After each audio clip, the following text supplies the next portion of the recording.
Gurur Brahma, Gurur Vishnu, Gurur Devo, Maheshwara, Gurur Sakshat Parabrahma, Tasmai Shri Gurave Namah.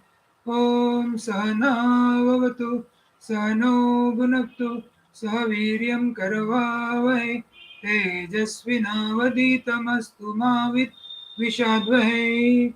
Om Shanti Shanti Shanti. Hari Om. Let there be peace, let there be peace and love amongst all the human beings of the universe. Let there be peace. Om Shanti Shanti Shanti. So we have started contemplation on the 16th chapter, that is story of Suraghu. We have done one complete round, but since this is a topic which is very appealing and very close to the heart, we are just doing the revision. Maybe next 10-15 minutes we'll try to do the revision, and what it says is story of Suraghu is Suraghu Pakhyana. So Sri Ram Uvacha, what Sri Ram Uvacha, what Ram has said, Ram is talking to Vasishtha Rishi. So Ram is our representative here, and what Ram has said is, Ram has said that there are the two procedures or two methods. One is to absorb in a absolute consciousness. One, he is living in the whole world, wholly engaged in a work. He is reposed tranquil like a awakened one. And there is another person who is resorted to solitude and is steadfast in the observance of samadhi there. Revert says, tell me who out of these two is better or superior. That's what the Rama has asked. So Rama is saying this thing to Vasishtha Rishi, and Vasishtha Rishi is answering in shloka number 3rd. What he's saying is, as far as your mind is attached to that pure being consciousness, whether you are doing this through solitude, you are resorted to the method of solitude, or you are remaining in the world, and after remaining in the world, your mind is fully engrossed or engaged in the contemplation and you are one with the divinity. So if that is the case, then both the things, like there is no connection for me with visible object, thus concluded, and remaining cool and tranquil, somehow established in work, someone else is settled in meditation. Rama, both these stages are happy if they are very cool within. So coolness within is very important. That is what the first topic is. Antashhitalata, coolness within. So this coolness within is required, and this mind with extremely thin impression is a non-doer though doing, just as a man with his mind goes far away and does not register in hearing a story. So if something is going on and if you are anamanaska, so that means you are there but you are not there. Physically there but mentally not there. We say, Array, some people are not listening to our things. So we say, Array, where is your attention? We try to bring his attention there. But then he is somehow engrossed in some other thing, so he is not looking after. So like that. So remaining in the world, but very much of the divinity. So that has been said here. So the first wise man is what? They are at peace with themselves, yet dynamically involved in the worldly activities. Systematically, proper thinking, proper inquiry, proper contemplation, without going to the forest, no solitude, no physical activities getting hampered, no withdrawal efforts are required, no torture into the body. So he is still in samadhi, naturally and normally living in the world. That is a he's in tranquil. So this is wise number one. Whereas wise two person is, some people they withdraw and go to the solitude, steady fast, follow all the rules and regulations of meditation, and refuse to be getting in the gathering, and still they attend the samadhi. And this is the second type. As far as antashilata is concerned, if antashilata is there in both, so both the things are okay.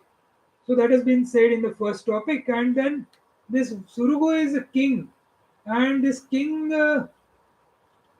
he is supposed to either reward or punish his when he is performing the duties of administration in a kingdom.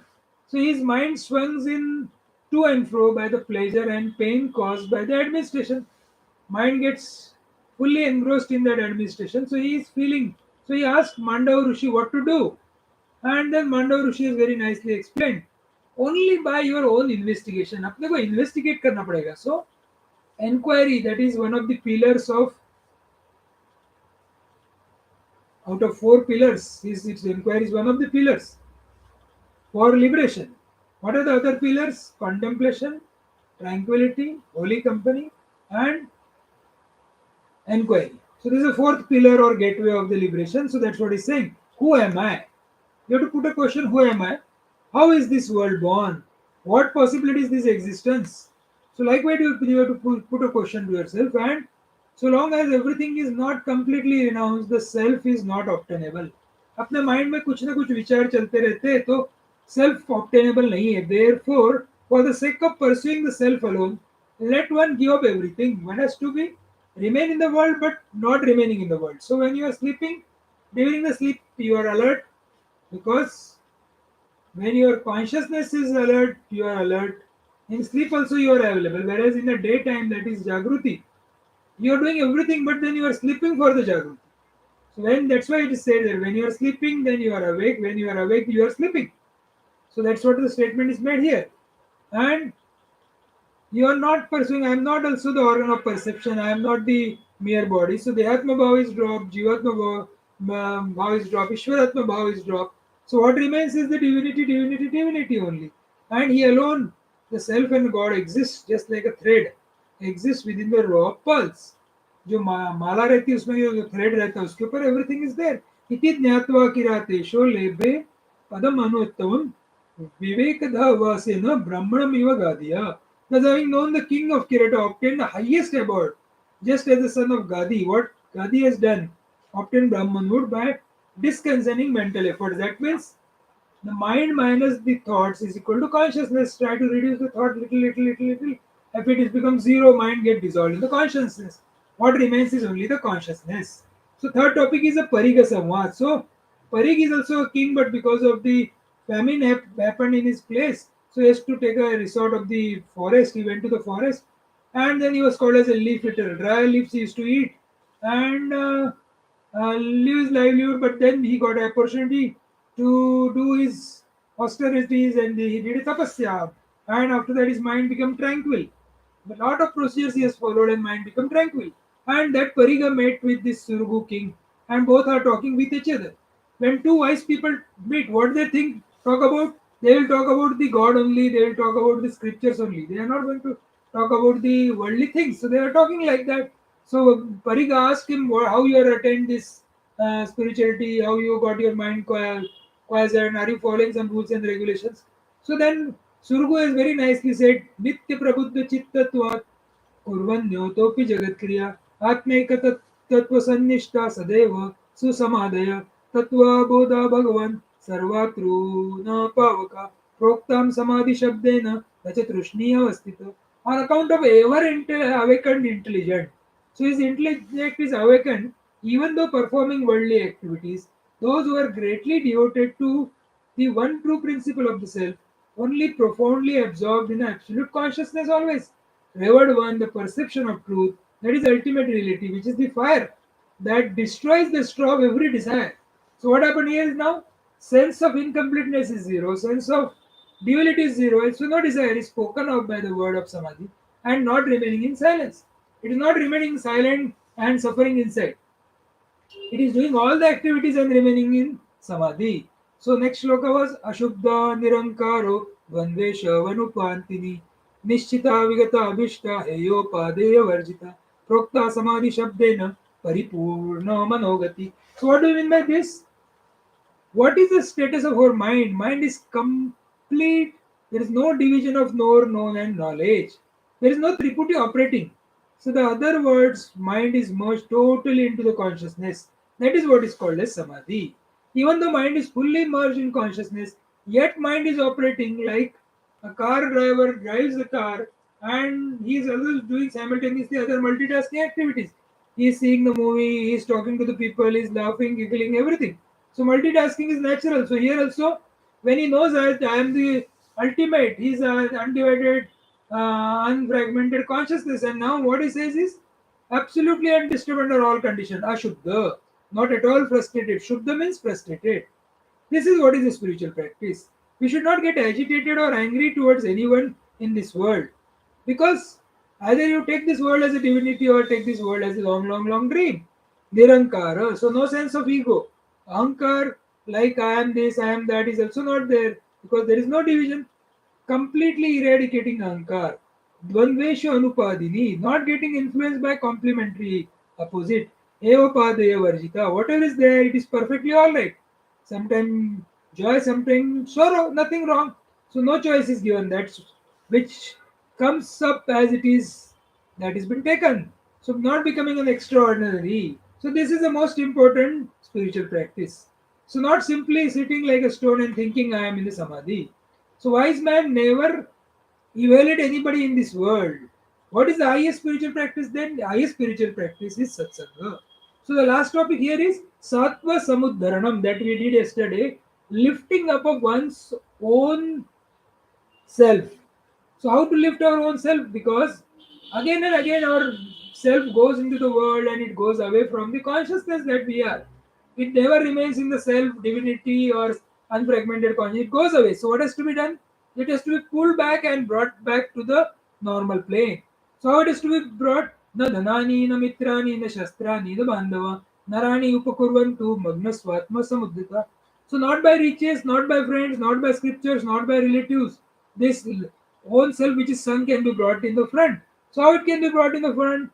Manomatrena mitrena sadeya sahavasina sa kinchit para amrushya bhavat yatma samudruta. So it is only having reflected like the mere mind which is a friend and always the fellow dweller, the self become afflicted.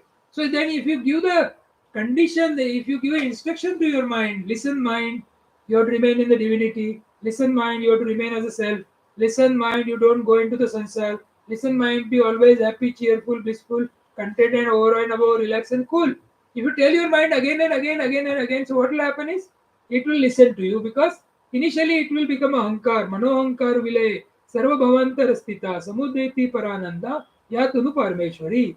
On the dissolution of the mind and egotism, there arises the greatest delight, which is the manifestation of Supreme Being.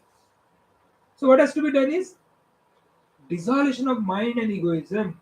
We have to dissolve our ego, we have to dissolve our mind.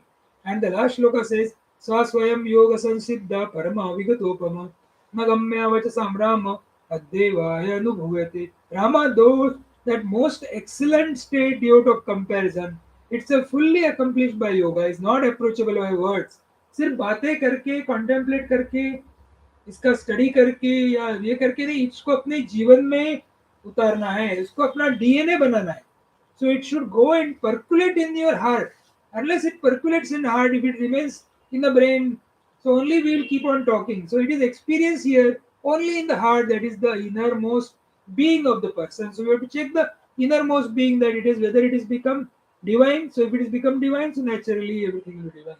So what has to be taken? Like take the world as totally dream, dream, dream, or otherwise take the world as only self, self, self, that is divine, divine, divine. Any one of that two you have to take, so that then only your mind will always remain in a quiescent and it will remain tranquil and otherwise.